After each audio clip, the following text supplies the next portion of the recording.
protected the mushrooms' traditions.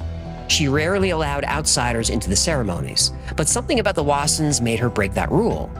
On June 29, 1955, Wasson became the first known white person to participate in a mushroom ceremony. Maria Sabina served them Psilocybin mexicana on a leaf. She chanted in Mazatec. The room was filled with incense. Then the visions began. Wasson saw geometric patterns, palaces made of light. He felt his soul leave his body. He understood for the first time what the word ecstasy actually meant. Not happiness, but standing outside yourself, seeing reality from a perspective that normal consciousness just doesn't allow. The experience lasted 6 hours, but it changed Wasson forever. 2 years later, Life magazine published his account, Seeking the Magic Mushroom.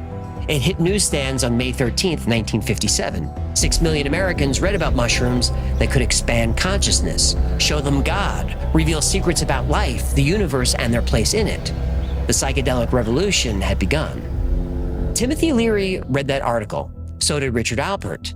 They started the Harvard Psilocybin Project in 1960. They gave mushrooms to graduate students, prisoners, divinity students. Everyone reported profound experiences, life-changing revelations. Then came the Good Friday experiment. On April 20th, 1962, 20 divinity students gathered in Boston University's Marsh Chapel. Half received psilocybin, half got placebos. The results were, seems, tailor-made for the human brain. Paul Stamets, the world's leading mushroom expert, thinks this isn't a coincidence. He believes humans and mushrooms have been evolving together, what he calls co-evolution.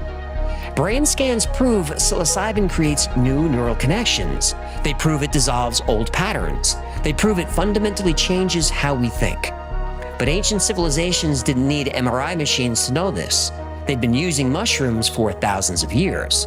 They saw them as technology, sacred technology, a way to communicate with other realms, a way to speak with our ancestors.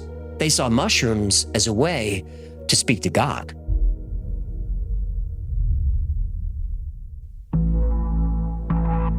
For 2,000 years, it was Greece's most sacred secret, the Eleusinian Mysteries.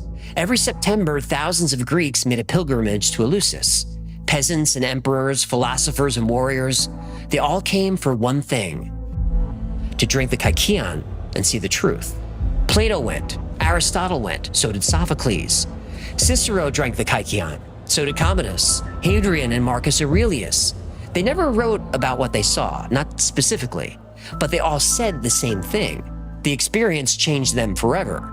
It revealed the secret of death and showed them their place in the cosmos. For centuries, nobody knew what was in the kykeon, or kykeon.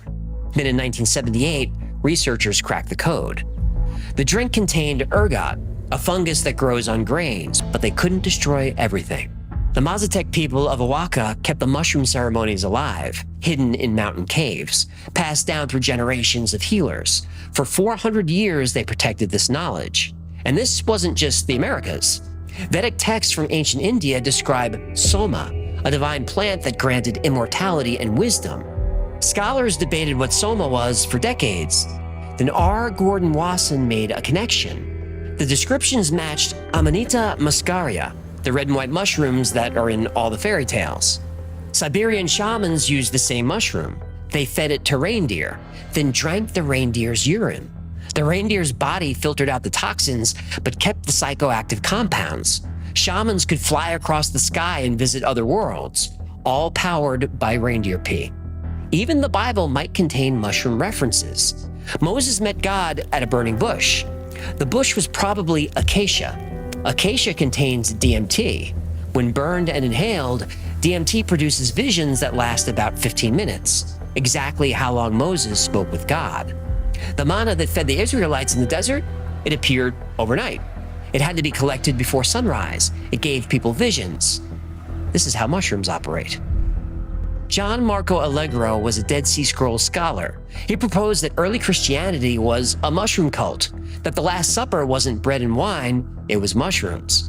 The body and blood of Christ were actually the cap and stem of Amanita muscaria. The Vatican destroyed Allegro's career for that theory. Every civilization throughout history knew the power of mushrooms, and every authority that rose to power tried to destroy that secret knowledge. They almost succeeded. But in 1957, Life magazine published an article that reached 6 million Americans. The headline read, "Seeking the Magic Mushroom." And now the secret was out.